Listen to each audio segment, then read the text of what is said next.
네, 뷰티풀 굿모닝 시간입니다. 오늘은 다울투자증권 영업부 이성웅 차장 함께하겠습니다. 안녕하세요. 네, 안녕하십니까. 저희 시간에 시작하도록 하겠습니다. 역시 이번에 시간 외 안에서는 키워드가 바로 로보와 AI입니다. 챗 GPT 인기가 치솟자 인공지능 관련주로 묶이는 핀텔, 모아데이터 그리고 오브젠 모두 상위권에 올라와 있는데요. 핀텔은 고해상도 AI 영상 분석 솔루션 기업으로 어제장에서 무려 7% 올랐고 시간 외에서도 8% 뛰었습니다. 모아데이터 어제장에서 11% 올랐음에도 불구하고 장 마감 후에 무려 4.54% 상승했고요. 오브젠은 마케팅 솔루션 개발 AI 활용이 부각되면서 올랐는데요. 오브젠 4.31% 시간 외에서 움직입니다. SK텔레콤이 두산 로보틱스 AI 무인 커피 로봇 서비스죠. AI 바리스타 로봇 출시로 로봇 부품주가 상승을 했습니다. 그러면서 SBB테크 움직였는데요. 어제장에서 52주 신고가, 정규장에서 터치를 했고요. 시간 외에서는 2.62% 움직입니다. 그리고 가장 아래 보이시죠? 2차 전지 양극재용 소재 개발 완료 속에서 고객사 양상 승인 대기 중인 점이 재부각되면서 코이즈 정규장에서 9% 급등하고 시간 외에서도 9.89% 거의 상한가에 가깝게 찍혔습니다. 네, 시간의 종목에서 저희는 어떤 기업 보면 좋을까요?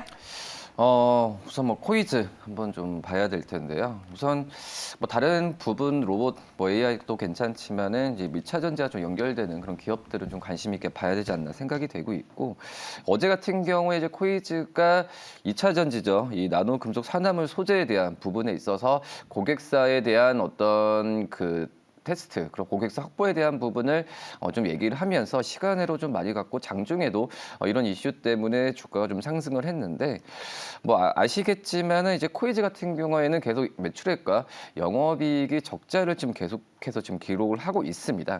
그렇기 때문에 코이즈 자체적으로도 이런 새로운 신사업에 대해 진출하는 부분에 있어서 좀 열심히 좀 하고 있다라고 좀 생각이 되고 있는데, 지금 현재 코이즈가 이 백라이트 유닛이죠. 이쪽에서의 코팅과 이 도광판을 지금 생산을 하고 있지만, 이 LCD 쪽에서의 디스플레이 업황이 지금 좋은 상황은 아닙니다.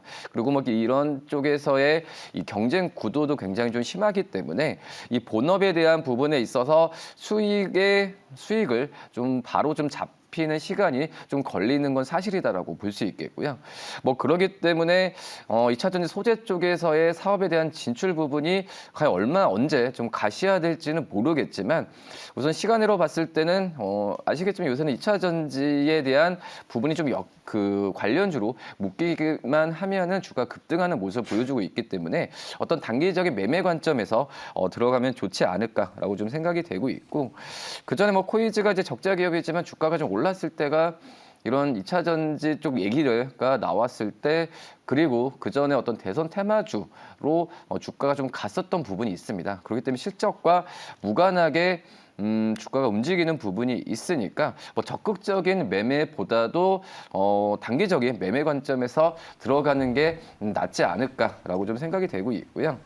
2차 전지 쪽 사업에 대한 부분 몇 년 전부터 얘기를 했던 부분입니다. 그렇기 때문에 이거에 대한 행보는 아마 계속해서 좀 나오지 않을까라고 좀 판단되고 있습니다. 네, 단기적인 매매 전략 찾고 계신 분들께서는 시간의 특징주 안에서 코이즈 참고를 해보시면 좋을 것 같습니다. 저 이번에는 외국인과 기관의 수급 함께 보도록 하겠습니다. 삼성생명이 어제장에서 4% 내렸습니다. 그런데 요즘은 수급장이죠. 25일 연속적으로 삼성생명을 외국인이 사들이고 있다는 점에서 한 번쯤 눈길을 줘도 되지 않을까 싶습니다. 그리고 이번에 법인세 효과를 보면서 삼성생명의 지난해 영업이익은 줄었지만 단기 순이익이 늘면서 어닝 서프라이즈를 기록했다는 점도 참고하시면 좋을 것 같습니다. 이번에 파트론 보겠습니다. 파트론 전자담배 그리고 전장 매출 확대로 실적 부진이 상쇄되면서 외국인은 18일 연속적으로 파트론을 담습니다. 그리고 무섭게 올라오는 JYP 엔터 볼까요? 주가가 내려올 기미를 보여주지 않고 있는데요. 일단 4분기 영업이익 컨센서스에 부합할 것으로 보고 있습니다. 그리고 무엇보다 스트레이키즈 신보이 역대급 판매를 기록한 데다가 니주의 일본 투어이면 수익도 반영되기 때문에 이제부터는 연내 미국과 중국, 일본 포함해서 총 4팀이 데뷔할 예정인 만큼 그 수출의 가속도가 더욱더 가팔라질 구간이다라는 평가를 받고 있는 JYP 엔터입니다. 외국인은 12일 2주 가까이 연속적으로 담았네요.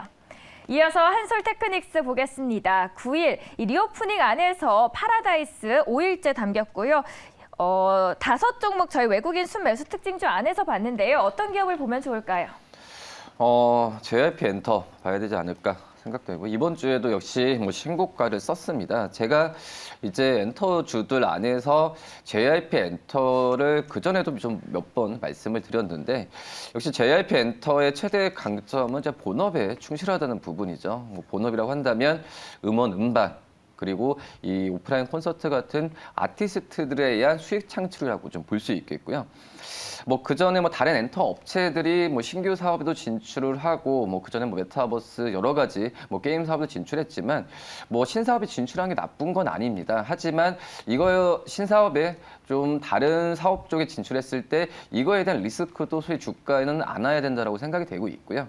하지만 그런 부분을 다른 엔터 업체들 대비해서 리스크가 극히 JYP 엔터는 작기 때문에 앞서서 말씀하셨듯이 아티스트에 대한 부분에 있어서의 행보 이런 부분에 좀 집중하면 되지 않을까라고 좀 생각이 되고 있고 뭐 4분기 실적 같은 경우에도 좀 추정치가 높아지고 있죠. 우선 기존의 어떤 그 음원이나 음반 뭐 이쪽에서 실적도 중요하지만 이 비용 회계 처리가 작년에는 1분기에서 3분기까지도 끝났기 때문에 4분기에는 일회성 비용에 대한 부담이 없는 게 지금 사실이다라고 생각이 되고 있고요.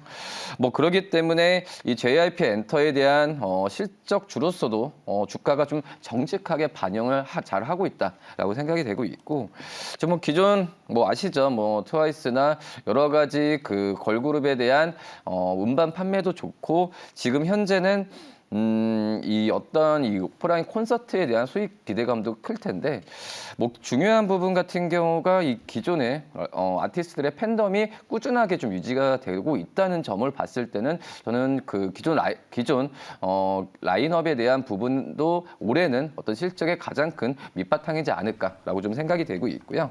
이 JYP 엔터가 이제 올해 또 본다고 하더라도 이 4세대 아이돌이라고 하죠. 이 4세대 아이돌이라고 한다면은 우리나라 시장이 아니라 해외 시장을 겨냥한 이런 뭐 보이그룹이나 어떤 걸그룹에 대한 그 준비를 하는 게 바로 이제 4세대 아이돌이라고 볼 수 있겠는데 지금 미국 뭐 그리고 중국, 일본을 비롯한 시장에 대한 신규 아티스트에 대한 어떤 저는 부가적인 약간 수익이라 생각되고 있는데 뭐 그러기 때문에 이거의 성공 여부에 따라서도 주가는 한 번 더 릴레이팅할 가능성이 굉장히 좀 크지 않을까라고 좀 생각이 됩니다. 네, 저희 외국인 수급 안에서는 JYP 엔터 말씀을 해주셨습니다. 그럼 가격적으로 저희 어떻게 접근을 하면 좋을까요? 상당히 고점이긴 하거든요, 이게. 신고가를 좀 기록을 했는데 지금 현재 그 증권사 같은 경우에는 8만 5천원까지도 목표 주가를 제시를 하고 있습니다. 뭐 그렇기 때문에 신고가가 어떻게 보면은 저는 매수 신호라고도 판단이 좀 되고 있거든요. 뭐 그러기 때문에 신규 매수도 저는 좀 한번 좀 적극적으로도 한번 해봐도 괜찮지 않을까라고 생각이 되고 있고 1차적인 목표가 8만 원을 말씀을 드릴 텐데 이 8만 원이 터치했을 때 매도가 아니죠. 어떤 추가적인 매수를 할지 아니면 보유할지 선택을 할 수 있는 게 바로 이제 목표가로 판단되고 있고 그렇기 때문에 1차적인 목표가는 좀 8만 원 말씀을 드리고 손절가는 6만 4천 원 말씀드립니다. JYP 엔터 너무 고점이라서 들어가기 좀 망설이신 분들도 계실 텐데요. 실적이 탄탄하고 그리고 아티스트들의 공연도 연이어 있는 만큼 한 번쯤 매출이 더욱더 상승할 수 있다라고 하셨고요. 손절가 6만 4천 원 꼭 참고해 주시길 바라겠습니다. 이번에 저희 외국인 봤고요. 기관의 순매수 특징주 보도록 하겠습니다. 2차 전지 관련주들이 불이 다시 붙으면서 일진 머티리얼즈 17일 연속적으로 기관이 보고 있습니다. 어제도 대우조선해양 말씀드렸는데요. 오늘도 15일째 기관이 매수합니다. 이제는 국내 조선 업계가 협동 로봇과 생산 공정의 스마트화를 추진하면서 체질 개선의 속도를 더욱더 높여지고 있습니다. 대우조선해양은 디지털 경쟁력에 대한 관심이 고조되는 가운데 스마트 조선소 구축을 위한 노력을 경주하고 있다는 점도 참고하시길 바랍니다. S-오일 4분기 적자 전환에도 약보합을 보였습니다.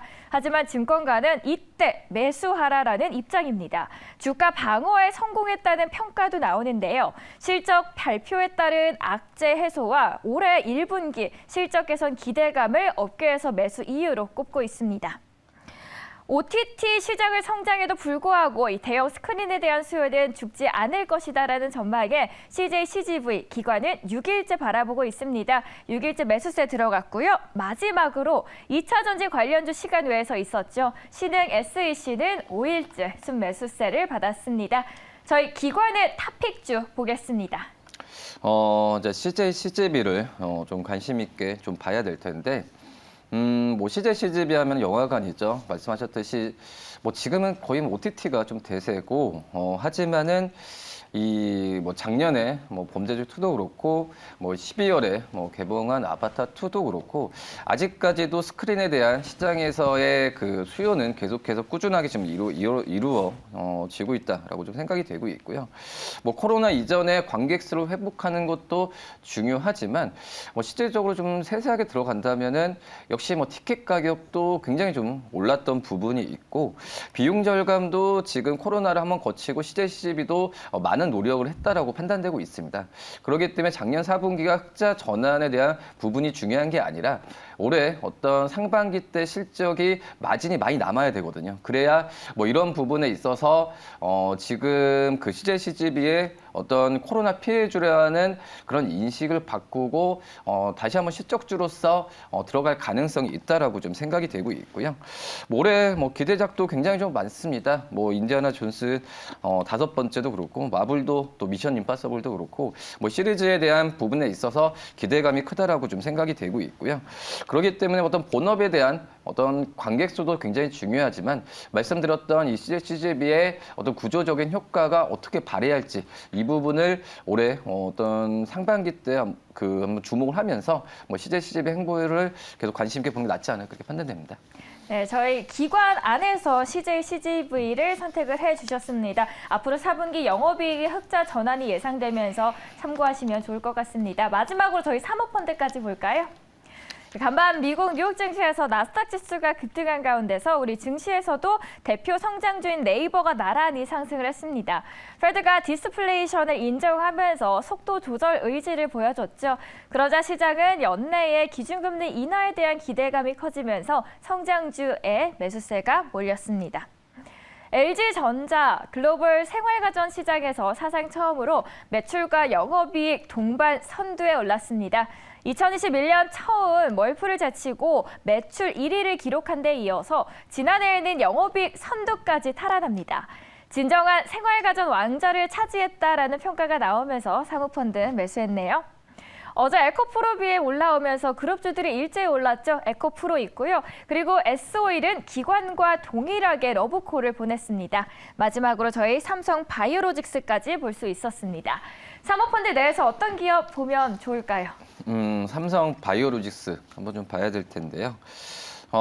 우선 지금 그 4분기 실적이 굉장히 좀 좋았죠. 어떻게 보면은 작년 대비해서 재작년 대비해서 140% 이상 증가가 보여주었는데 이 주가가 지금 잘 반응을 생각보다 안 하는 부분 자체가 이제 올해의 그런 실적에 대한 부분에 있어서 어떤 사공장에 대한 그 그러니까 운영에 대한 부분에 있어서 투자했던 그런 비용 또 연구 개발비 여러 가지 비용적인 측면 부분이 시장에서 약간 우려감을 낳아서 지금 주가가 호실적으로 발표했는데도 가지 않고 있지 않나라고 좀 생각이 되고 있고요. 뭐 그러기 때문에 아시겠지만 뭐 삼성바이오로직스 같은 CMO 기업이죠. 어떤 위탁에 대한 생산 부분에 있어서 뭐 글로벌 뭐 탑 기업이라고 좀 판단이 되고 있는데 뭐 이런 그 마진이나 이런 부분 같은 경우에는 어떤 이 다른 제약 바이오 업체들은 뭐 임상이나 이런 위험성이 좀 있긴 하지만 어떤 CMO 기업들 같은 경우에는 고객사만 잘 확보가 되는 상태면은 안정적인 수익을 좀 갖고 갈 가능성이 크다라고 판단되고 있습니다.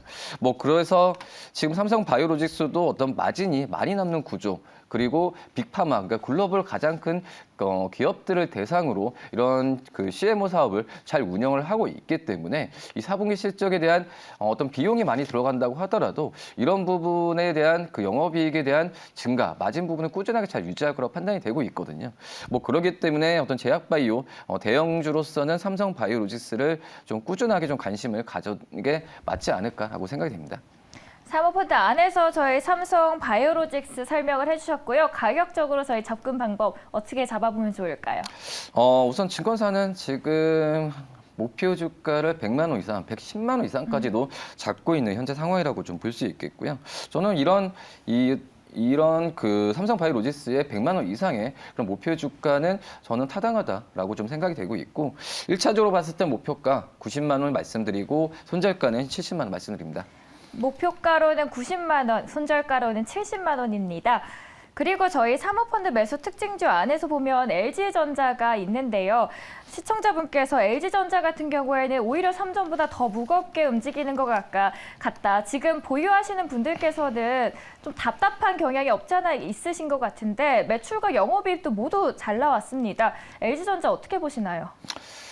우선 LG전자 같은 경우에는 무겁게 움직인다는 부분은 아직까지 그 유럽 쪽에서의 뭐 가전제품 그리고 가장 중요한 게 이제 전장 쪽에서의 실적이 약간 더디다는 부분이죠. 근데 하지만 뭐 이런 부분 같은 경우에는 LG전자 자체적인 어떤 노력을 해야 되는 부분은 아니고 이 글로벌 어떤 상황이 바뀌어야 된다라고 좀 생각이 되고 있고 뭐 하지만 지금 현재는 그 작년에 어떤 지정학적 리스크도 있었고 코로나 그러니까 그 시황이 굉장히 좀 좋지는 않았습니다. 뭐 그런 점에서 본다고 한다면 LG전자가 어떤 브랜드에 대한 부분에 있어서 이런 상품화에 대한 부분이 크게 무리 없이 가는 부분 그리고 이 전장화에 대한 부분에 있어서 어떤 리뉴얼이나 이런 부분이 좀 그 잘 돼야 어떤 LG전자에 대한 어떤 주가에 대한 부분에 있어서 좀 탄탄하게 좀 갈 가능성이 있다라고 좀 생각이 되고 있고요.